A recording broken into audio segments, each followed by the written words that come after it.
Shabbat Shalom a todos, sejam bem-vindos a mais um encontro de congregação em casa. Hoje nós vamos falar sobre as mentiras do cristianismo e não interprete mal o título, pois a questão aqui não se trata de falar da figura do Cristo ou do Messias, mas sim do que os homens fizeram para distorcer, para manipular e perverter o evangelho conforme está nas Escrituras. E você precisa saber a verdade. Você precisa também investigar tudo que será exposto aqui. Mas primeiro vamos pedir a direção do Espírito do Criador, para que possamos compreender essas verdades. Vamos fechar os nossos olhos. Nosso Pai Celestial, obrigado por esse dia que nós temos de vida, para estudar as Escrituras, para aprender a verdade. Pedimos que tire as escamas dos nossos olhos, que abra o nosso entendimento espiritual para que possamos discernir o falso do verdadeiro. Em nome do Messias Yahushua, que pedimos a tua bênção, o teu poder, a tua ousadia, a tua intrepidez. Assim seja.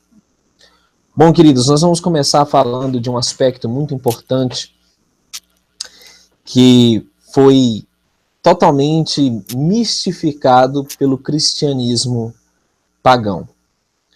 Bom, a primeira coisa que nós vamos expor é a Trindade. A crença em três pessoas de uma divindade, né? Deus Pai, Deus Filho e Deus Espírito, que é uma crença estranha às Escrituras. Na verdade, isso é uma invenção do início da Era Comum.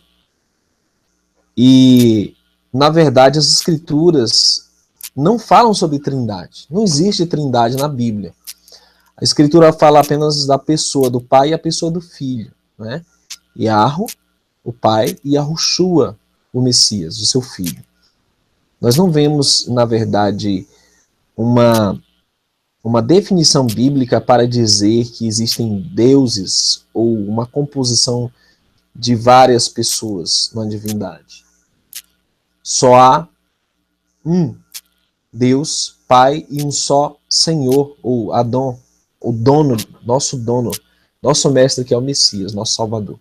O Espírito Santo é, na verdade, uma emanação, a manifestação do Pai. Você vê a própria designação no hebraico, é o Ruach HaKodesh, ou seja, o Espírito do Santo, né? Que é algo que pertence ao Eterno, é a manifestação dele mesmo, e não de uma terceira entidade, como é ensinado no cristianismo. Mas primeiro, vamos entender de onde surgiu a doutrina da Trindade.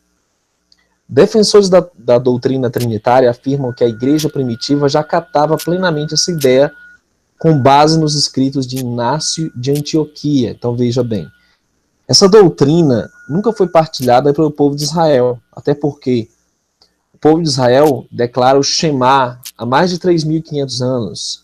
Shema Israel, Adonai Eloheinu, Adonai Ehad. Ouve Israel, o Eterno é um, o Eterno é o único. E Inácio de Antioquia foi quem inventou a Trindade. Isso é mencionado na sua carta aos Efésios 9, 1, 18 e 2. E na primeira carta de Clemente Romano, 42, 46 e 6. Mas do ponto de vista histórico, um dos primeiros a utilizar no ocidente cristão o termo Trindade para expressar a ideia de que a unidade divina existiria em três pessoas distintas foi Tertuliano. No início do século III, em sua obra Adversus Praxeas, ele utilizou o termo latino de Trinitas, ou seja, três em um. Agora, queridos, veja bem, as pessoas costumam frequentemente dizer, mas a Bíblia fala que são três. Infelizmente, não existe citação bíblica falando que são três. Na verdade, houve um enxerto por Roma, em 1 João 5,7, que simplesmente diz, há três que testificam. E aí eles colocaram uma inserção dizendo que é o Pai, a Palavra e o Espírito, e esses três concordam num, e esse texto foi acrescentado. Qualquer teólogo, estudante de faculdade de teologia, sabe disso, a famosa croma joanina. Foi um texto enxertado e é uma ênfase dos copiadores, dos copistas, para dar um entendimento que eles queriam que o texto desse. Trindade. Nós podemos falar mais sobre a questão da Trindade, mas existe um vídeo completo sobre esse assunto nesse canal. E aí você vai ficar entendendo melhor quem é o Pai, quem é o Filho e o que é o Espírito Santo, ok? Então sugiro que você assista depois.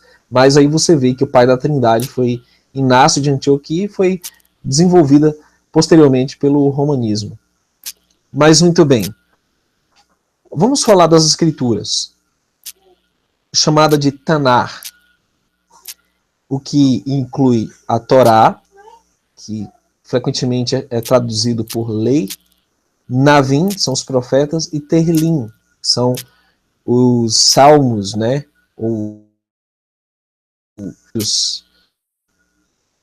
E aí então você tem as Escrituras, que é composta pela lei, os profetas e os salmos. Queridos, é muito importante compreender que todas as menções do Messias às Escrituras Sagradas e dos discípulos eram em referência à Torá, ou Tanar. Ele recitava as Escrituras, frequentemente, menções como nem só de pão viverá o homem, mas de toda palavra que sai da boca de Yah. Isso está em Deuteronômio. E várias outras menções dos Salmos e várias outras menções dos profetas, como a mais frequente era de Eshaiah ou Isaías, né? O que aconteceu? Roma inseriu o Novo Testamento como um cânon independente do Antigo Testamento, como uma revelação única e exclusiva para os cristãos, a igreja. Então, o Novo Testamento, que foi como foi canonizado pela igreja romana, né, com os evangelhos e as cartas apostólicas, na verdade, não o conteúdo em si, mas o fato de eles desassociarem esse Novo Testamento das Escrituras é que é um problema. Veja o que aconteceu. Marcião de Sinop foi o primeiro líder cristão histórico a propor e delinear um cânone unicamente cristão, apesar de depois ter sido considerado herético. Ela excluiu todos os livros do Antigo Testamento. Veja o que esse Marcião fez, pai da igreja romana.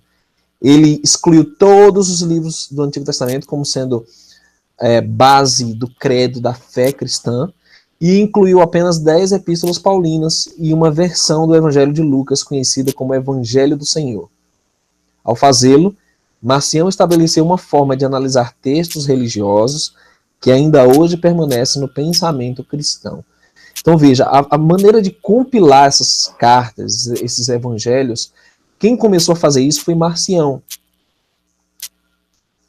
Tanto é que depois de Marcião, o cristianismo começou a dividir seus textos entre os que se alinhavam adequadamente com o cânone, no sentido da régua, do pensamento teológico aceito, e os que deveriam ser considerados heréticos.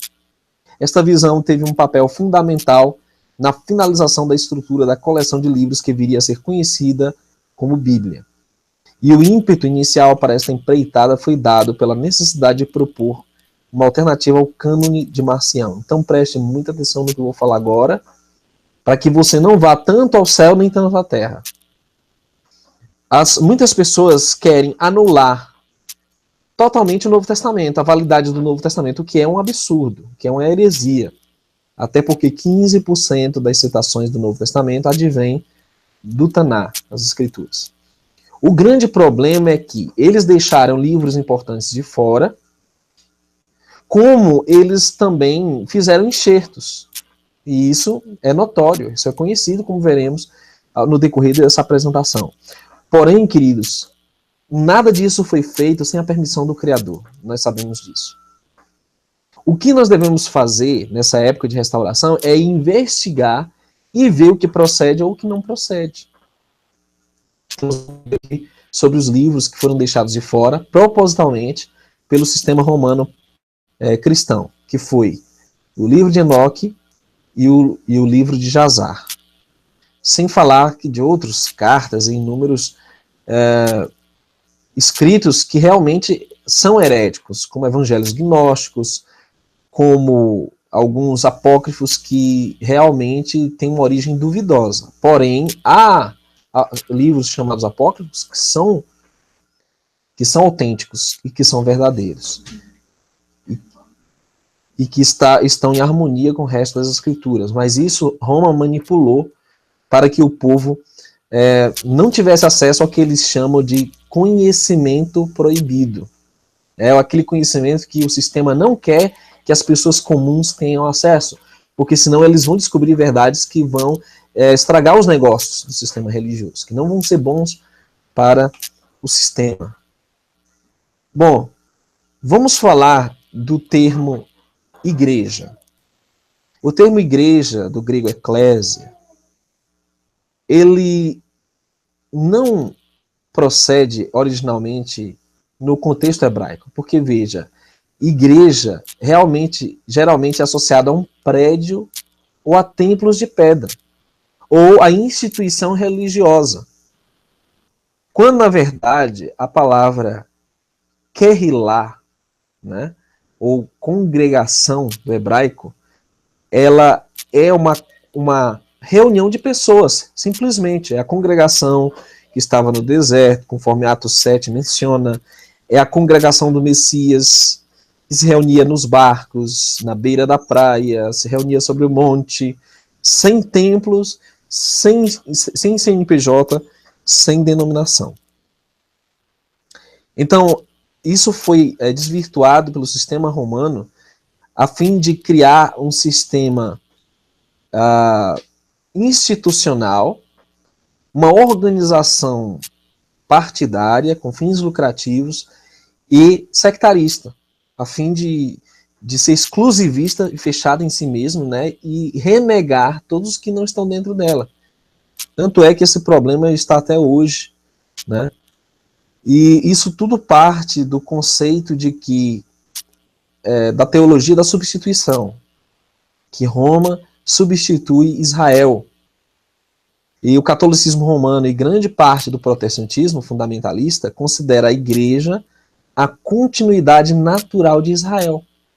Essa ideia produziu algumas aberrações, como o desejo de destruir os judeus, primeiro por católicos na Inquisição e depois por protestantes na Alemanha, já que o próprio Lutero tinha tal aversão, como se eles fossem um câncer. Ele considerava os judeus um câncer no desenrolar da história do mundo. O sentimento de antissemitismo de Martinho Lutero pode ser visto em vários de seus escritos, na verdade. A ideia de que primeiro o cristianismo precisa conquistar e dominar o mundo para Cristo voltar é também o que movia os cruzados antigos e os modernos em sua ânsia conquistadora, como o desejo norte-americano de uma hegemonia ocidental que às vezes faz uso de meios militares para atingir esse objetivo.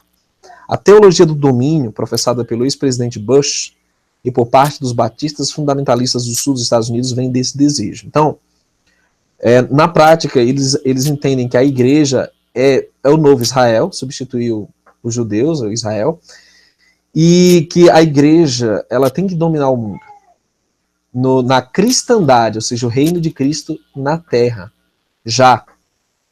E esse é o espírito que movia os cruzados, que se tornaram os templários, a maçonaria, e que hoje rege também o desejo, a ambição protestante de estabelecer cada vez templos maiores e suntuosos e arrecadar cifras milionárias, trilionárias, né, para si, acúmulo de riqueza. Então todas essas premissas são erradas, já que a igreja somos nós, pessoas que se reúnem com o desejo de partir o pão, de repartir também o pão material, ajudar o próximo. Pois muito bem. A Tevilá, a imersão em nome de Yahushua, foi substituída pelo batismo católico de aspersão em nome da Trindade. Posteriormente foi aperfeiçoado no batismo infantil, né? E as criancinhas já tinham que ser batizadas, porque senão, se morressem, iam para o inferno. Então, a igreja inventou o dogma, né, da Imaculada Conceição, de que o homem ou pecado original, depois que o homem já nasce condenado no pecado, então, portanto, ele tem que se batizar imediatamente. A criancinha tem que se batizar instantaneamente. Na verdade, o batismo por aspersão ou em nome da Trindade não existe na Bíblia. Nós vemos apenas relatos na Bíblia pertinentes ao batismo em nome do Messias. Veja, Atos 2,38, disse-lhes Pedro: arrependei-vos e cada um de vós seja batizado em nome de Yahushua. Ou eles traduzem Jesus, né? Em algumas versões. Para perdão dos pecados, e recebereis o dom do Espírito Santo. Atos 8,12. Mas como crescem em Filipe, que eles pregavam acerca do reino de Iarro, e do nome de Yahushua se batizavam tanto homens como mulheres.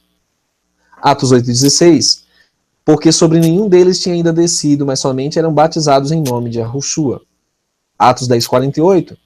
E mandou que fossem batizados em nome de Yahushua. Então rogaram-lhe que ficasse com eles por alguns dias. Atos 19,5. E os que ouviram foram batizados em nome de Yahushua. Romanos 6,3. Ou não sabeis que todos quantos fostes batizados em Yahushua, fomos batizados na sua morte? Gálatas 3,27. Porque todos quantos fostes batizados no Mashiach, já vos revestistes de Yahushua, ou Messias. Ao descrever sua carta à igreja de Colossos, o apóstolo Paulo dirige uma exortação para os novos conversos, os quais foram sepultados e ressuscitados juntamente com o Messias no batismo. Não se deve esquecer que os grandes fatos da graça redentora são exibidos por esse batismo, através do qual estão representados a morte, o sepultamento e a ressurreição do nosso Salvador Yahushua HaMashiach. Ou não sabeis que todos quanto fostes batizados em Yahushua, fomos batizados na sua morte? De sorte que fomos sepultados com ele pelo batismo na morte, para que, como Mashiach foi ressuscitado dentre os mortos pela glória do Pai, assim andemos nós também em novidade de vida. Porque se fomos plantados juntamente com ele na semelhança da sua morte, também o seremos na sua ressurreição. Sabendo isto, o nosso velho homem foi com ele crucificado, para que o corpo do pecado seja desfeito, para que não sirvamos mais ao pecado. Toda a essência do batismo, da Tevilá, ela é baseada no Messias, e é em nome dele que, na verdade, Mateus 28,19 foi escrito. Ide, portanto, e fazei tal midim de todas as nações, realizando-lhes, emergindo-os em meu nome. Mateus 28,19. Essa fórmula básica da profissão de fé católica, da Trindade, teve sua formação durante o curso do 2º e 3º século, em conexão com a cerimônia do batismo.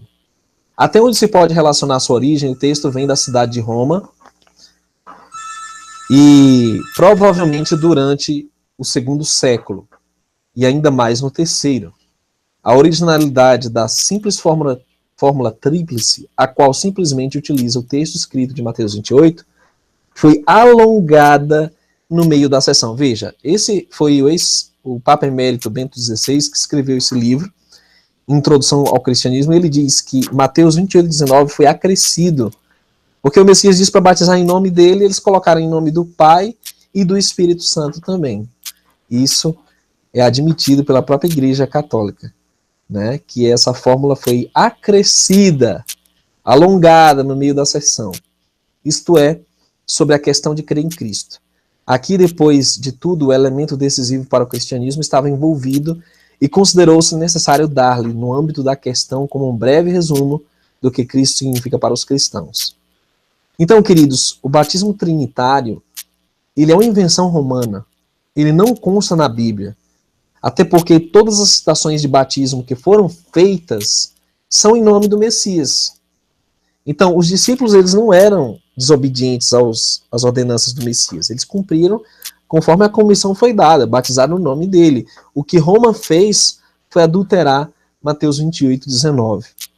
Isso está registrado nos anais da história. Então vamos lá. Vamos falar sobre o dízimo? Será que temos mesmo a obrigação de devolver 10% de todos os nossos ganhos para o templo? E ainda mais, doar ofertas voluntárias também, além dos dízimos e ofertas. Há quem fale de trízimo, né, 3 dízimos. Mas vamos analisar, queridos.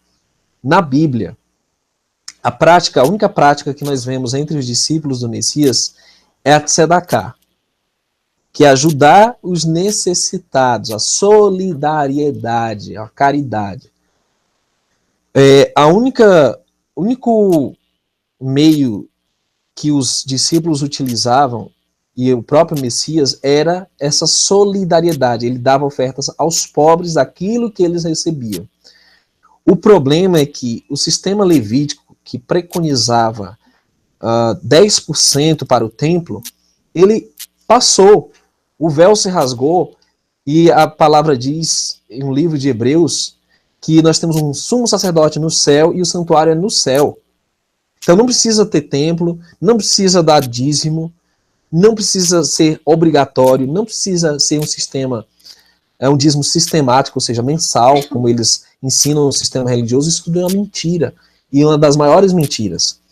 Na verdade, foi só em 85 depois de Cristo, no terceiro concílio de Mancon, que foi convocado por ordem do rei da Borgonha, o qual reuniu os bispos da Borgonha e da Neuster, que foram promulgados 20 cânones, e entre esses cânones havia um que determinava a excomunhão de todos aqueles que não pagavam o dízimo à igreja. Ou seja, quem não dava o dízimo no templo era cortado do rol de membros da Igreja Católica.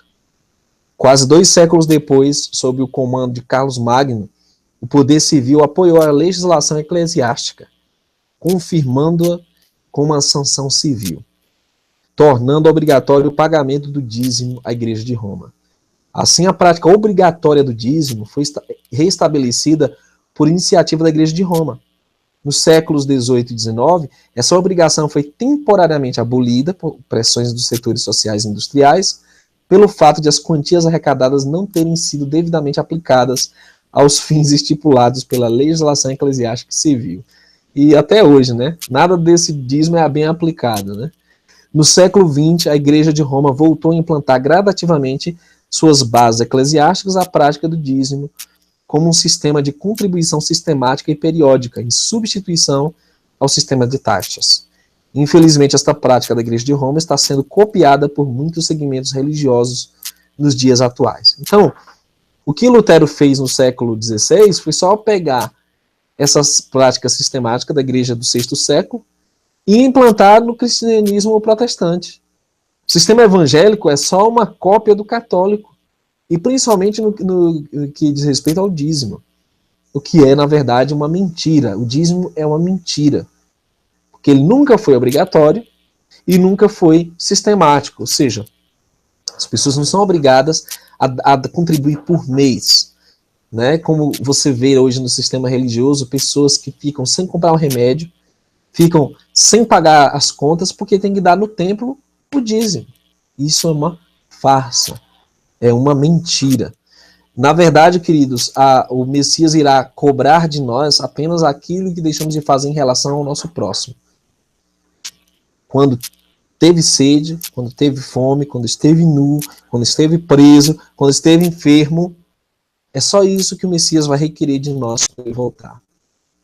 Bom, em se tratando de hierarquia, ou seja, ser servido por todos, a Igreja de Roma é a campeã em estabelecer uma acepção de pessoas em cargos, em títulos, em níveis de poder. Por quê? Porque Roma é uma continuação do sistema do antigo Império Romano, onde você tem o César, tem os cônsules, tem os senadores, né? E tem os tribunos. Você tem uma hierarquia que foi implantada, foi transferida para a igreja chamada cristã. E isso aqui é um aperfeiçoamento disso. Porque no lugar do Papa você tem um presidente geral, até porque eu já fui do sistema evangélico e conheço o sistema de hierarquia deles. Né? Na denominação que eu fazia parte havia um presidente da Associação Geral. E depois havia os presidentes das divisões, né, dos continentes. E aí havia os presidentes regionais, das associações regionais. E aí você tem departamentais, que é outro nível. E aí, nas diversas denominações, eles mudam os nomes, né? Presbítero, é missionário, é bispo, é apóstolo, mas é tudo a mesma coisa. Na palavra original, o servo do Messias é o Ebed, quer dizer, o servo de todos. O sistema que o Messias veio implantar foi um sistema de liderança de servo. O Messias foi o maior servo de todos, ele nos mostrou que aquele que quer ser o maior tem que servir o menor. Ele nos mostrou que é mais importante doar-se do que receber. Ele nos ensinou, queridos, que o caminho para a exaltação é a humildade, é ser humilhado. E, infelizmente, esse tipo de comportamento religioso, ele foi iniciado pelo herético Inácio de Antioquia. Veja o que ele escreveu. Seu bispo está presidindo no lugar de Deus. Unam-se a seu bispo. Isso está na carta de Inácio aos Magnésios 2, 5 e 7. Já fizemos um hangout sobre isso com o irmão Yahussef aqui, né? Depois você assiste. Aquele que faz qualquer coisa sem o bispo não é puro em sua consciência. Carta de Inácio 2, verso 5. Não façam nada sem o bispo. Cuidem para que vocês sigam o seu bispo, assim como Jesus Cristo ao Pai. É um absurdo. E isso foi também incorporado no sistema evangélico, porque eles dizem, olha, não toquem no ungido do Senhor, se referindo ao pastor. Obedeçam os seus pastores. Né? Há pessoas, eu já conheci pessoas que perguntam até que cor de roupa devem vestir ao pastor. Pedem permissão até para ir a algum lugar ao pastor. Quer dizer, beira a loucura, beira a idiotice, a obediência cega com a qual o que eles chamam de aprisco, né? As ovelhas do aprisco, seguem os seus líderes. Ao exaltar o poder do ofício do bispo supervisor e exigir a absoluta autoridade do bispo sobre a Assembleia, Inácio estava na realidade fazendo uma jogada para obter o poder, tomando a autoridade absoluta sobre a Assembleia de Antioquia e encorajando outros supervisores não judeus a fazerem o mesmo. O que é interessante, queridos, é que Justiniano declara o Papa o cabeça de todas as igrejas do Sacro Império Romano, no ano de 538. A coisa fica mais interessante ainda, quando o Papa Leão XIII afirma que o Papa é o próprio Deus na Terra, é o soberano da Terra. A coisa chega a tal ponto hoje que você tem os apóstolos das religiões fazendo bíblias em homenagem a si, canecas com a foto deles gravadas, tem também lenço ungido, tem até uma toalha babada aí de um apóstolo que ele vende como uma espécie de amuleto, né? É um absurdo a que ponto hoje as pessoas se submetem aos líderes religiosos cegamente, em detrimento da própria palavra, da Escritura. Certo? Vamos lá. A Igreja Romana suplantou a autoridade do Altíssimo Criador em função da sua autoridade eclesiástica, ou seja, a autoridade da igreja. Os líderes é quem ditam as normas para a igreja. Eles anularam a Torá, o conjunto de instruções do Criador, os 10 mandamentos, inclusive, e fizeram um ajeitado para incorporar com as novas tradições e normas de homens. E eu não vou aqui adentrar em detalhes sobre que mandamentos de homens eles inventaram, mas eu vou ser bem drástico no que eu vou falar. Se eles mandarem o povo comer fezes, o povo come. Simplesmente porque eles acham que tem essa autoridade. Mas quando você lê a palavra do Criador, a lei do Altíssimo, ninguém quer obedecer. Inventam 1001 desculpas para anular a validade e a obrigatoriedade da lei do Eterno. Mas tudo que o sistema manda, eles obedecem. É incrível isso. Incrível. E essa situação também engatilhada por Inácio de Antioquia, um dos maiores hereges que já houve, o primeiro, na verdade, o primeiro anti-Messias, né, anticristo, afastou os homens da Torá, porque na verdade o iníquo é o anômos, é aquele que é anti-Torá, contra a Torá. Esse declarou que a Torá havia sido abolida, não somente em Antioquia, mas em todas as assembleias de não-judeus para as quais escreveu.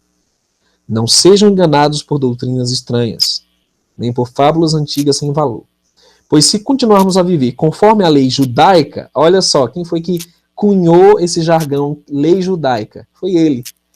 Estamos confessando que não recebemos a graça. Carta de Inácio aos Magnésios 3:1. Mas se alguém pregar a lei judaica a vocês, não lhe deem crédito. Carta de Inácio, Filipenses 2:6. E aí a famosa frase, Roma locuta est, causa finita est. Roma falou, a causa acabou. Até hoje, né? O que o pastor diz é lei. Assim diz o pastor, acabou. O Papa falou, acabou. E assim com todos os líderes religiosos que são considerados, que estão acima da Escritura. A palavra deles está acima da lei do Altíssimo. Bom, a introdução da guarda, o descanso do domingo e a comemoração das festas pagãs dentro do mundo cristão, na verdade é uma contrafação. Eles substituem o Shabat, o sétimo dia, o sábado, descanso, e as Moedim, os sábados e as festas do Criador. E, mais uma vez, Inácio de Antioquia afirmou, não mais observem os Shabatot, os sábados, né? Mas observem o dia do Senhor, no qual também a nossa vida floresce nele, através da sua morte. Carta de Inácio aos Magnésios 3:3. Os cristãos não devem judaizar e descansar no sábado, mas sim trabalhar neste dia. Devem honrar o dia do Senhor e descansar, se for possível como cristãos. Se, entretanto, forem encontrados judaizando, sejam excomungados por Cristo. Isso está na História dos Concílios da Igreja, volume 2, livro 6, seção 93, página 318, cânon 29 do Edito de Constantino. Então, isso já foi no ano 364. Constantino não só reprime os cristãos que guardavam o sábado, até porque todos os cristãos receberam o evangelho de judeus, que criam no Messias, né?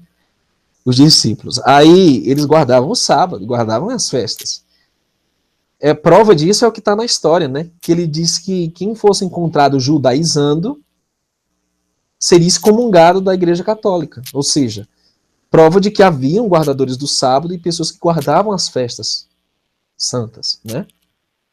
Então ele estigmatizou essas pessoas e promulgou o decreto dominical, que era quem for pego trabalhando no sábado, no domingo, aliás, vai ser punido.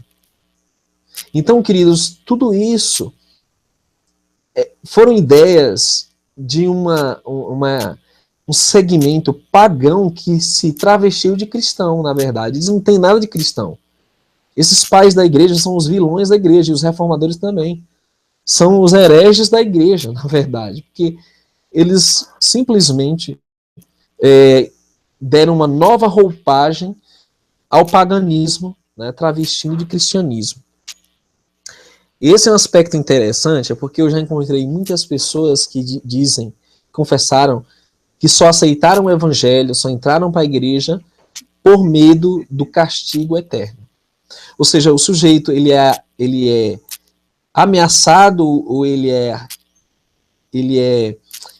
coagido a aceitar o evangelho, porque senão ele vai queimar eternamente, sem fim, no lago de fogo. Bom, na verdade, esse conceito é uma mentira. Não vai existir um tormento eterno, e no momento não existe tormento ainda. Mas, irmão, por que você diz isso? Porque esse é um conceito greco-romano. O Hades, ou o inferno em chamas, é um conceito romano. O que nós temos no hebraico é o Sheol, que é o abismo de águas. Vamos entender melhor esse conceito. Você pode pesquisar o que eu vou mostrar aqui e você vai encontrar a mesma coisa. Na mitologia grega, as profundezas correspondiam ao reino de Hades, para onde iam os mortos. Daí ser comum encontrar-se a referência do que Hades era deus dos infernos. O uso do plural infernos indica mais o caráter de submundo e mundo das profundezas do que o caráter de um lugar de condenação, em geral dado pelo singular inferno. Distinguindo o lugar dos mortos, o Hades, a mitologia grega também concebeu o lugar de condenação ou de prisão, o Tártaro. Isso está na Enciclopédia Universal, Grolier. Outro termo designativo no mundo dos mortos é o Sheol, esse vem do hebraico, que apresenta essa característica de desolação, silêncio e purificação. Então veja, é completamente diferente das características greco-romanas. A palavra vem de Seol, que mais tarde dá origem ao termo Sheol, não confundindo com Geena, que era o nome dado a uma ravina profunda, é um crematório ao sul de Jerusalém, onde sacrifícios humanos eram realizados na época das doutrinas anteriores e mais tarde tornou-se uma espécie de lixão da cidade de Jerusalém. Frequentemente em chamas devido ao material orgânico, o uso do termo Sheol indica lugar de inconsciência e inexistência, conforme o texto nos mostra, e não um lugar de punição. Queridos, isso tudo está nas definições simples da terminologia da palavra. Eu não estou inventando isso aqui e nem estou induzindo você a acreditar nisso aqui, não. Estou falando da fé hebraica, a bíblica. Não existe o conceito de Hades greco-romano. Isso é uma invenção que no cristianismo foi adaptada do paganismo, onde existem diversas concepções a respeito do inferno, né?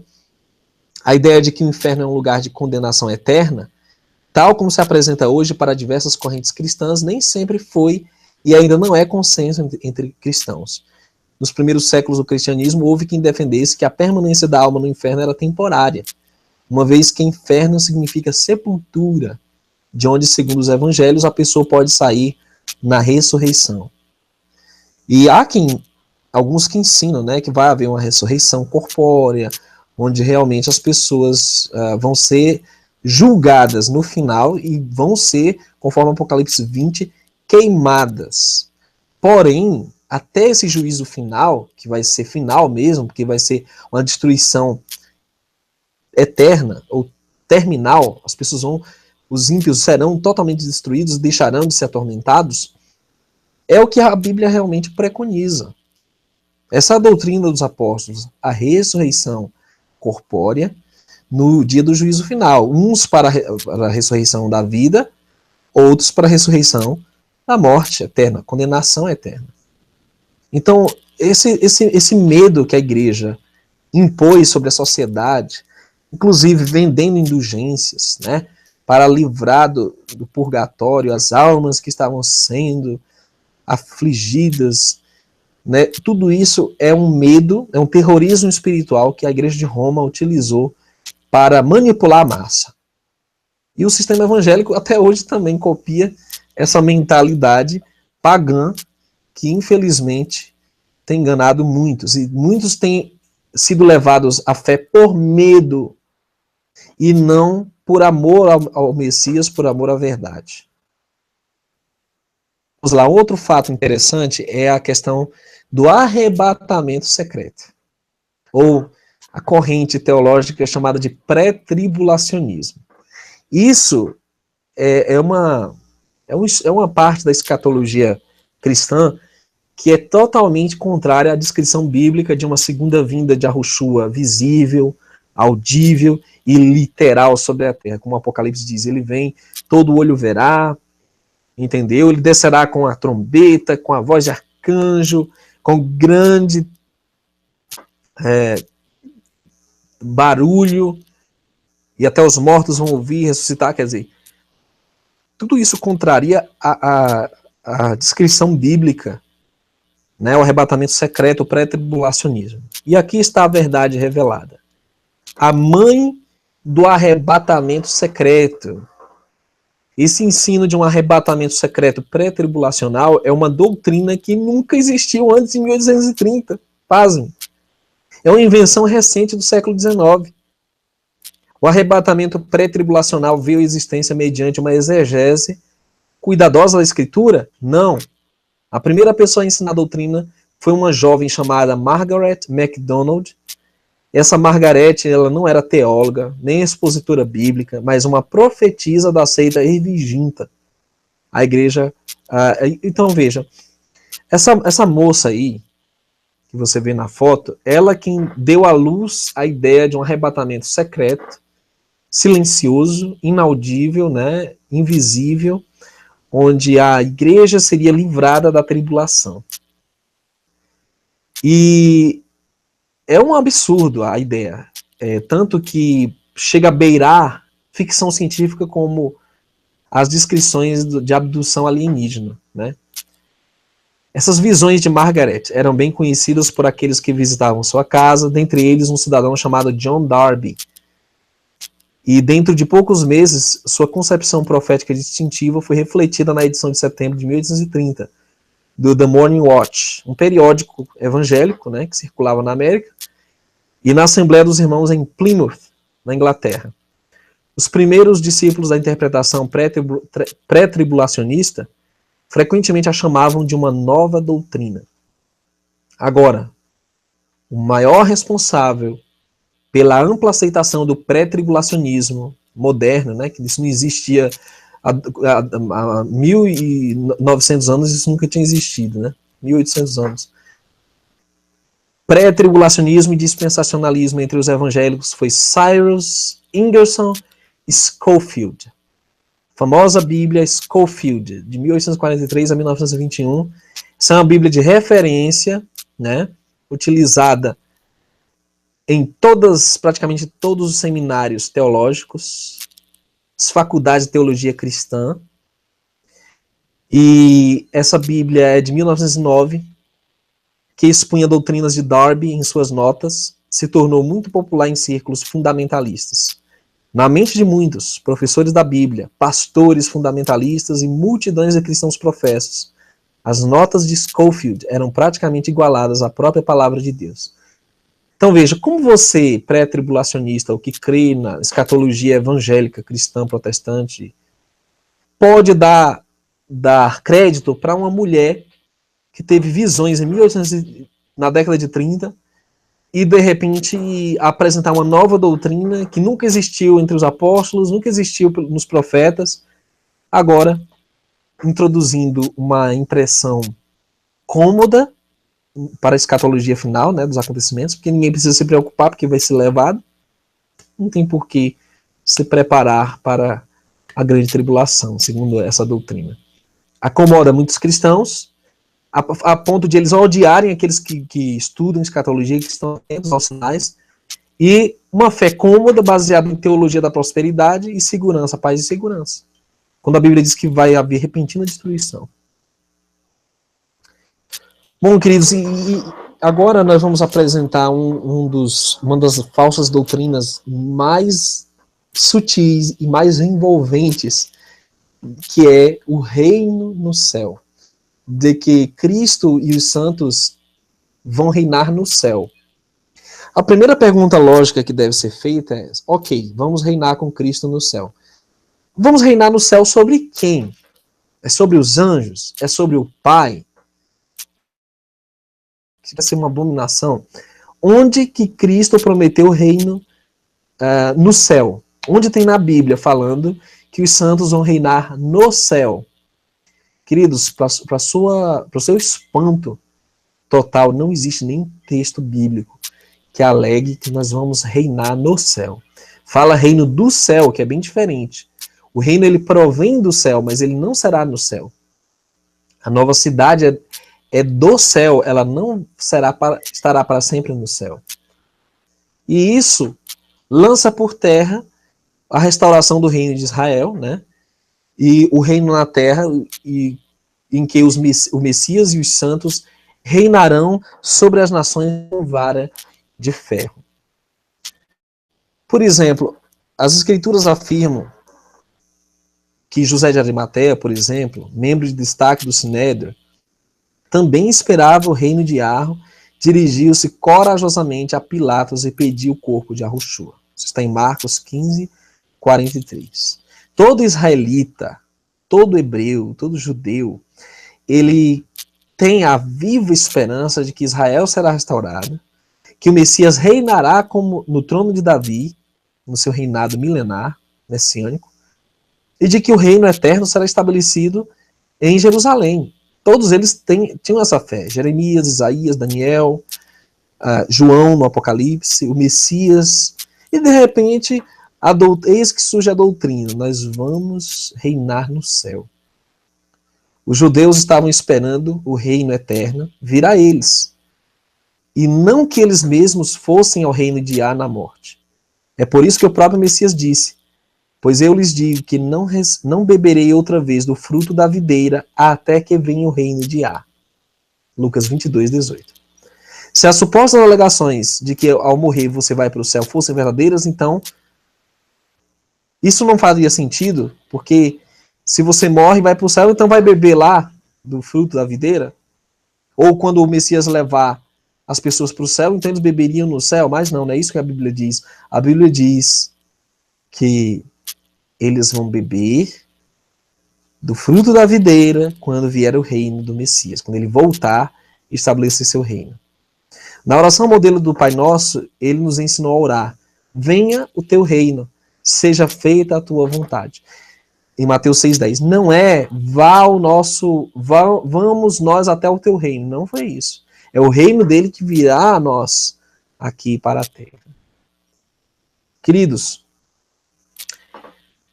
o povo de Israel nunca creu no reino milenar transferido para o céu. Bertrand Russell, em História da Filosofia Ocidental, diz: o Deão Indy, em seu valioso livro sobre Plotino, ressalta acertadamente o que o cristianismo lhe deve. O platonismo, diz ele, é parte da estrutura vital da teologia cristã, qual nenhuma outra filosofia, ouso dizê-lo, poderia funcionar sem atritos. Há, diz, uma extrema impossibilidade de extirpar-se o platonismo do cristianismo, sem o que o cristianismo se faça em pedaços. Assinala que Santo Agostinho refere-se ao sistema de Platão como o mais puro e brilhante de toda a filosofia. Então veja, Agostinho, um famoso pai da igreja romana, ele era profundamente influenciado pela filosofia grega. E na filosofia grega existe o princípio de um reino superior, ou Olimpo, né, onde os deuses se encontram, um panteão de deuses, né, no Olimpo, onde Hades reina soberano, de que essa ideologia greco-romana, ela tinha que se encaixar dentro do sistema cristão.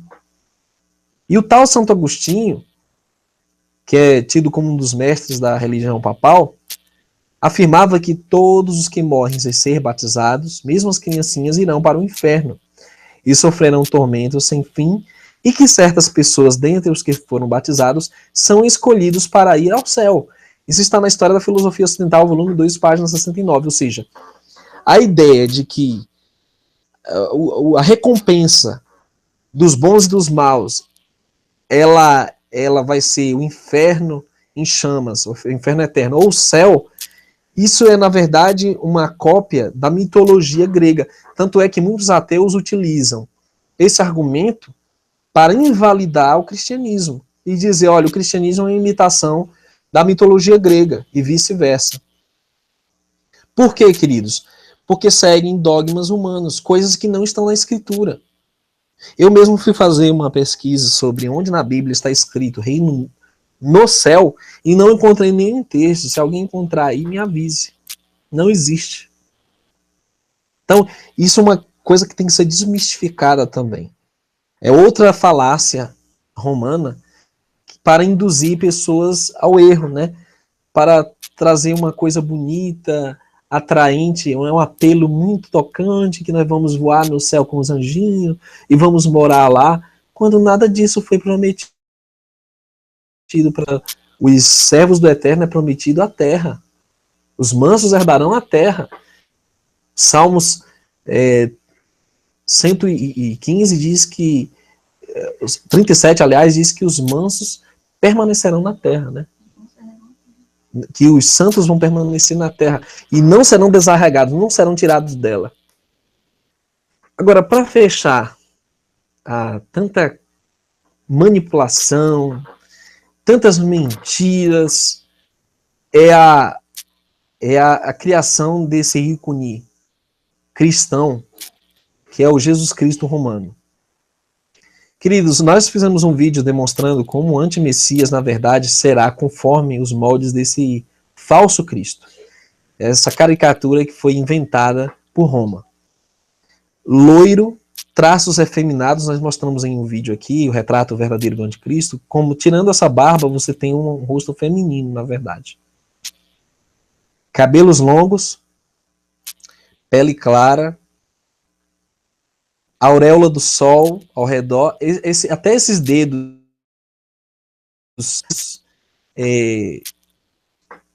é um gesto ocultista, pagão. Esse coração com a coroa de espinhos, essa cruz, até as vestes, né, vermelhas, tudo isso remete a uma figura romana. Nós vamos já ver isso.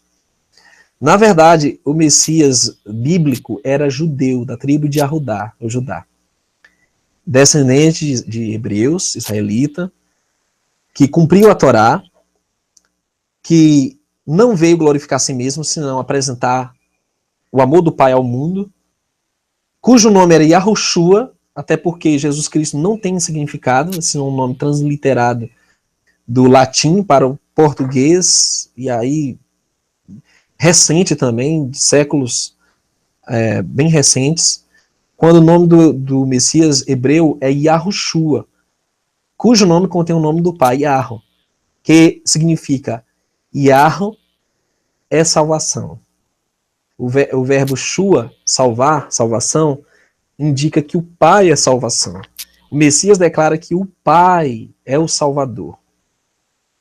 E um Messias que cumpriu a Torá, guardava o Shabat, não veio abolir a lei, não comia alimentos impuros, proibidos pela palavra, pela lei. Ele não veio rejeitar Israel, ele não veio abandonar a terra prometida, ele não veio quebrar o pacto eterno, ele veio restaurar, ele veio exaltar a Torá, ele veio demonstrar que os princípios do reino do Pai são baseados no amor. Todo mandamento do Pai na Torá é amor.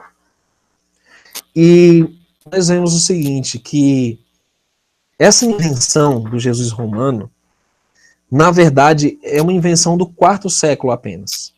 Os cristãos só puderam praticar sua religião com certa liberdade a partir do 4º século, com a conversão de Constantino. Aliás, com a aprovação do imperador e com o apoio da rainha, Santa Teresa, né, eles canonizaram a mulher de Constantino como santa, né, que era extremamente devota, e vários poderosos que converteram também. Com isso, não demorou até surgirem artistas mais que felizes em criar figuras e quadros de Jesus, e eles certamente soltaram a imaginação. De acordo com Richard, esses elementos, o halo, que é essa auréola do sol ao redor, né, desse Jesus romano, que é o Deus Sol, na verdade, que eles estão honrando, né, a mão em bendição e a pele clara se tornaram tão prevalecentes nas igrejas romanas e bizantinas que a nova representação, inclusive, pegou entre os cristãos que viviam no Oriente Médio, que adotaram essa imagem de Jesus em vez de uma que tivesse um aspecto mais mediterrâneo. Hoje em dia, em vez de quadros e pinturas, né, afrescos, Cristo costuma ser retratado em séries e filmes. E apesar de as representações não serem mais tão rigorosas, algumas produções inclusive trazerem atores com aspecto mais nazareno, Jesus continua sendo mostrado como um homem branco, com feições mais europeias que palestinas. Alguém pode dizer assim, mas isso é bobagem. Cada um representa o Cristo como quiser. Não. Eu quero a verdade. Como é que o Messias era? De onde ele era? Ele era do Oriente? Ele era semita? Ele então era judeu? Então tem algumas características que não batem com essa gravura aqui do quinto século, encontrado, do quarto século, aliás, encontrado na Espanha, de um Jesus com aparência ibérica, manto vermelho, uma cruz de malta nos ombros, um ralo do sol, um verdadeiro romano. E não o Messias judeu, que é o que eu leio na Escritura. Então, queridos, para fechar, a verdade está sendo restaurada. Yahushua veio em nome de seu pai, ele não aboliu a Torá, não rejeitou Israel. E não prometeu o céu, mas sim restaurar o reino de Israel, a partir de Jerusalém em sua vinda. Eu sei que é muita informação para você digerir de uma vez só, mas o intuito é que você pesquise. Se for necessário, assista várias vezes esse vídeo e assista os vídeos que nós recomendamos. Acompanhe esse canal porque nós estamos buscando restaurar os muros derribados por Roma, pelo protestantismo maçônico. Estamos procurando desenganar você das falsas religiões que estão aí. E que, na verdade, não existe religião verdadeira. O que existe é a palavra verdadeira que você deve seguir na sua casa. E que o Criador tenha misericórdia de nós, em nome do seu Messias ungido, Yahushua HaMashiach. Shalom a todos, um abraço, que o Eterno esteja na tua vida. Até um próximo Hangout.